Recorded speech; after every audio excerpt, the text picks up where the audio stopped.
وحده الصلاة والسلام على من لا نبي بعد أما بعد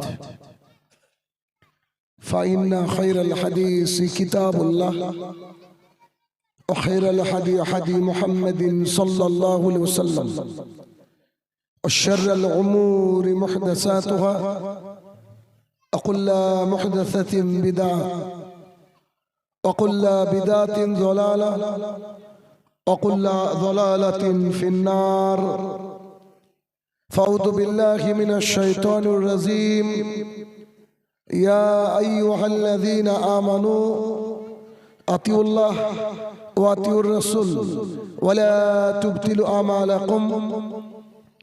عن أبي هريرة رضي الله تعالى عنه قال قال رسول الله صلى الله عليه وسلم كل أمة يدخلون الجنة إلا من آبى قيل يا رسول الله من آبى قال من أطاعني دخل الجنة ومن أساءني فقد آبى. عن عائشة رضي الله تعالى عنها قالت قال رسول الله صلى الله عليه وسلم من عمل عملا ليس عليه أمرنا فهو رد. সম্মানিত উপস্থিতি, সর্বপ্রথম আল্লাহ সুবহানাহু ওয়া তাআলার বারগাহে শুকরিয়া জ্ঞাপন করব যে আল্লাহ তাআলা দিন জানার জন্য সঠিক ধর্ম কি তা পাওয়ার জন্য আপনাদেরকে এখানে মনোনয়ন দিয়েছেন। আমরা সেই রব্বুল ইজ্জাতের বারগাহে শুকরিয়া জ্ঞাপনার্থে সবাই মিলে বলি আলহামদুলিল্লাহ। অতঃপর সমগ্র মানব জাতির শিক্ষক, সমগ্র মানব জাতির পথ প্রদর্শক মুহাম্মদুর রাসূলুল্লাহ সাল্লাল্লাহু আলাইহি সাল্লামের উপর শত কোটি সালাত ও সালাম বর্ষিত হোক। আমরা বলি আল্লাহুম্মা আমিন। আজ পূর্ব বর্ধমান অন্তর্গত বনপাড়া অত্র এলাকায় আমার সংক্ষিপ্ত বক্তৃতার বিষয় সিরাতাল মুস্তাকিম, সহজ পথ। উক্ত বিষয়ে তথ্য এবং তত্ত্ববহল আলোচনা করার চেষ্টা করব ইনশাআল্লাহুল আজিজ। আজ আপনারা এখানে সমবেত হয়েছেন, একত্রিত হয়েছেন। আপনাদের মূল উদ্দেশ্য, মূল লক্ষ্য হচ্ছে নির্ভেজাল কোরআন এবং সুন্নাহকে জানবেন। ঠিক তো? কথা বলতে হবে আমার সাথে একটু। একেবারে নির্ভেজাল, যেটা আল্লাহ এবং আল্লাহ রসুল রেখে গিয়েছেন সেই ধর্মকে জানবেন, এটাই তো উদ্দেশ্য। অন্য কোনো উদ্দেশ্য আছে নাকি? নাই।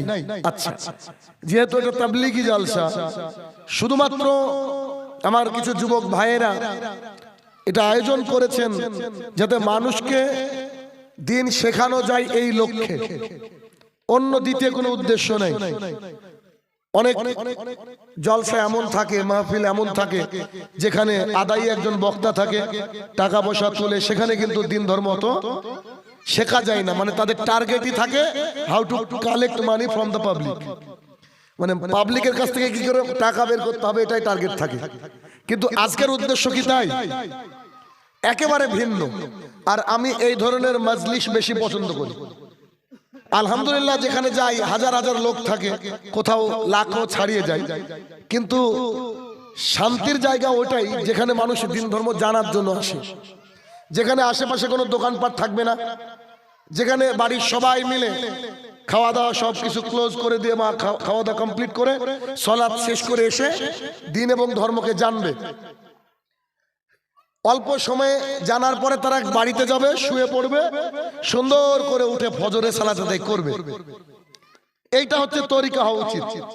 কিন্তু আজ রাত্রি 1টা 2টো 3টে পর্যন্ত জলসা হয়, তো ওই জলসার উদ্দেশ্য কিন্তু সফল হয় না। যেসব মানুষ পাবলিক জলসা শুনে রাত্রি 2টো পর্যন্ত 3টে পর্যন্ত, তারা মনে করেন যে ফজরের সালাত আদায় করে। অসম্ভব। সবারই এনার্জি তো সেম না।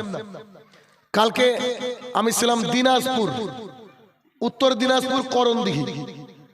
ওখান থেকে এসেছি বাড়িতে সকাল 8টার সময়। রাস্তায় 1 মিনিটের জন্য চোখের পাতাকে বন্ধ করিনি, পুরো রাতের ঘুম বাকি। এসে গোসল খাওয়া দাওয়া করে আবার বেরিয়ে গিয়েছি। এখানে কিছুক্ষণ আগে আসলাম। মানে মনে হচ্ছে যে পড়ে যাব এরকম অবস্থা।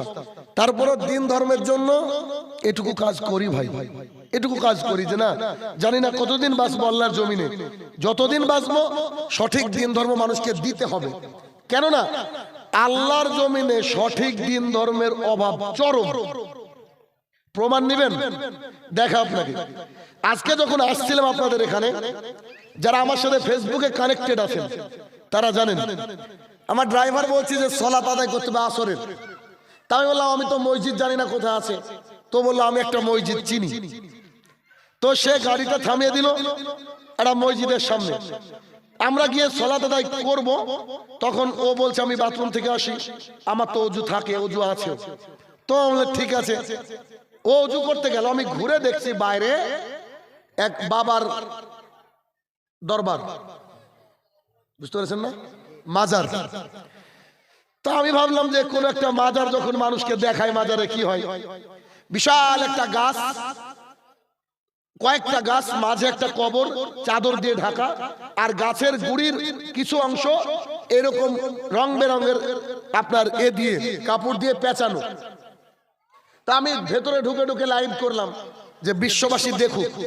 সেখানে গিয়ে দেখছি মাটির ঘোড়া, চিনেন তো, ছোট ছোট সাইজের মাটির ঘোড়া মূর্তি সেই মাজারের পাশে রাখা আছে। তখন আমি মনে মনে ভাবলাম যে না, দিন ধর্ম সবারই কাছে পৌঁছাই নি, সবার কাছে পৌঁছতে। আচ্ছা, রাস্তায় আস্তে আস্তে বহু জায়গায় অস্থায়ী কিছু দোকান দেখলাম যেখানে আতশবাজি, বোম এগুলা বিক্রি হচ্ছে। আমি ভাবলাম আজকে কি দীপাবলি নাকি। দীপাবলি বুঝেন কিনা, হিন্দুদের ওই যে আপনার পুজো হয় একটা বিশেষ, যে রাত্রিবেলায় বাড়িকে সাজানো হয়, লাইটিং করা হয় আর বোম আতশবাজি করা হয়। আমি আবার হিসাব টিসাব রাখি না, তো আমি বলছি আজকে কি দীপাবলি নাকি। তা আমাকে বলছে যে না, আজকে সবে বড়া।